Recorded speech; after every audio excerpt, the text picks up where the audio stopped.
ప్రైజ్లాడ్ ప్రవీణ నామములు అందరూ కొందరు. ఈ దినం దేవుని వాక్యం నుంచి కీర్తనలు 84వ అధ్యాయం 10-11 వచనాలు. నీ ఆవరణంలో ఒక దినం గడుపుట 1000 దినముల కంటే శ్రేష్టము. భక్తిహీనుల గుడారములలో నివసించుట కంటే నా దేవుని మందిర ద్వారం నొద్ద నుండుట నాకు ఇష్టము. దేవుడైన యెహోవా సూర్యుడును కేడమునై ఉన్నాడు. యెహోవా కృపయు ఘనతను అనుగ్రహించును. యథార్థముగా ప్రవర్తించు వారికి ఆయన ఏ మేలును చేయక మానడు. ప్రియమైన వాళ్ళరా, ఇక్కడ చూసినట్టయితే కోరావు కుమారులు రాసిన కీర్తన ఏమంటున్నాడు? నీ ఆవరణములో ఒక్క దినము గడుపుట 1000 దినముల కంటే శ్రేష్టం. మన జీవితంలో ఎన్నో స్థలాల్లో ఎన్నో రోజులు వ్యర్థంగా కాలయాపన చేసిన దినాలు చాలా ఉంటాయి.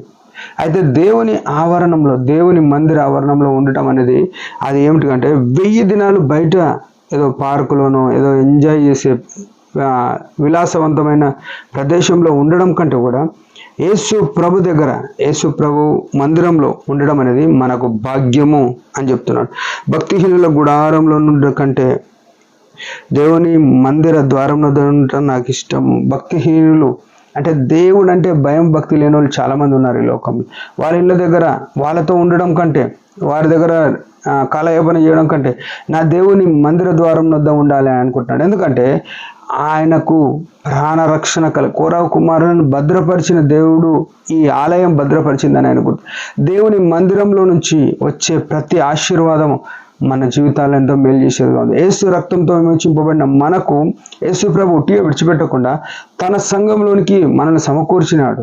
ఆ సంఘం వలన మనము మేలు పొందేవారమై, ఆశీర్వాదం పొందేవారమై ఉంటాము. అందుకే వీరు ఏమంటారు? దేవుని మందిర ద్వారంలో తన ఉంటా నాకు ఇష్టము అని మాట్లాడుతున్నాడు. ఈ దేవుడైన యెహోవా సూర్యుడును కేడమునై ఉన్నాడు. అంటే ఈ దేవునికి మరుగైనది ఏది లేదు. సూర్యునికి మరుగైనది ఏమి ఉండదు. వెలుతురు వచ్చిందంటే అన్నీ బయలుపరచబడతాయి. ఆయన సూర్యుడు లాంటి వాడు. అంటే అన్నీ బయలుపరుస్తాడు. నీ జీవితంలో, నా జీవితంలో ఏవైతే రహస్యాలు ఉన్నాయో వాటన్నిటి బట్టబయలు చేసేవాడు అన్నాడు. ఆయన ముందర ఏది దాచుకోవద్దు. ఆయన ముందర ప్రతి ఒక్కటి ఒప్పుకొని విడిచిపెట్టే వారమై ఉండాలి. ఆయన కేడము అంటే నువ్వు నేను పోయి దాక్కోవడానికి, అంటే ఆధారపడడానికి ఆయన ఒక మంచి స్థలముగా ఉన్నాడు. ఒక నెమ్మది గల స్థలంగా ఉన్నాడు. ఆ చీకటిలో నుంచి ఆ వెలుగులో ఉన్న నీవు నేను ఆయన దగ్గరికి, ఆ కేడం దగ్గరికి వస్తే ఆయన మనల్ని దాంట్లో దాచేవాడై ఉన్నాడు. ఆయన కేడం కింద మనల్ని కప్పేవాడై ఉన్నాడు. ఈ గొప్ప విషయం మనం ఎరగాలి. అయితే ఆయన దగ్గరికి వచ్చిన వాళ్ళు ఏం చేస్తానంటే కృప ఇస్తాడు. కృప మనం దేనికైతే అర్హులం కాదో అది ఇవ్వడం కృప. మనము ఆయనను అంగీకరించడానికి ఇశ్రాయేలుతో సహపౌరులం కానే కాదు. అట్లాంటి వాళ్ళకు కృపనిచ్చి యేసు ప్రభు దేవుడుగా దొరికినాడు. మనం వెతకని వారికి నేను దొరికినా, నన్ను వెతకని వారికి నేను దొరికినా అని రాసినాడు. ఆయన కృప ఇచ్చినాడు.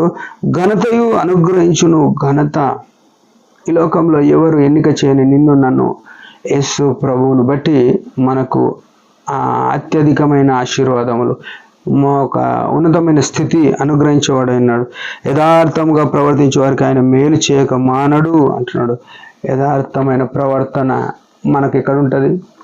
ఆయన వాక్యం చదివినప్పుడు మనలో ఉన్న పతనాలు, మనలో ఉన్న అవిధేయతలు వాటిని తీసివేసుకున్నప్పుడు ఆయన చెప్తుంటాడు, నువ్వు యథార్థంగా ఉండు, ఉన్నది ఉన్నట్టు చెప్పు, ఉన్నది ఉన్నట్టు మాట్లాడు అని ఆయన బోధిస్తున్నప్పుడు ఆయన ఏదన్నా మన జీవితంలో ఉన్నది ఆయన ఎదుట చెప్తే ఆయన ఏం చేస్తాడంటే మనల్ని వర్ధిల్ల చేసేవాడు అయినాడు, మనల్ని ఆశీర్వదించేవాడు అయినాడు. ఇట్టి గొప్ప అనుభవాలు యేసు ప్రభు ద్వారా మాత్రమే ఉన్నాయి. ఉదయకాలం ఆ ఘనమైన దేవుణ్ణి మనం మహిమపరుస్తూ ఆయనను కనిపెట్టే వారమై ఆయన దగ్గర ఆశీర్వాదాలు పొందాం. దేవుడి మాట దీవించుగాక. చిన్న ప్రార్థన. పరమ తండ్రి యేసు ప్రభు నామములో వందనాలు. ఉదయకాలం వినిపించిన మాటలను బట్టి స్తోత్రములు. నువ్వు మా కొరకు సమస్తం జరిగించే దేవుడుగా, సమస్తం బయలుపరిచే దేవుడుగా ఉన్నదాన్ని బట్టి స్తోత్రములు. తండ్రి నీ మందిరంలో నివసించడం ఎంత ధన్యతను బయలుపరిచాం. అనేక సార్లు పెడచెవిన పెట్టి నిర్లక్ష్య పెట్టిన వ్యర్థధనాలు ఉందని క్షమాపణ కోరుతున్నాను. నీ మందిరంలో కనబడినట్లు, నిలబడినట్టు వరదల చేయమని, యథార్థంగా ప్రవర్తించడానికి సహాయపడమని యేసు నామములో ప్రార్థిస్తున్నాం తండ్రి. ఆమేన్.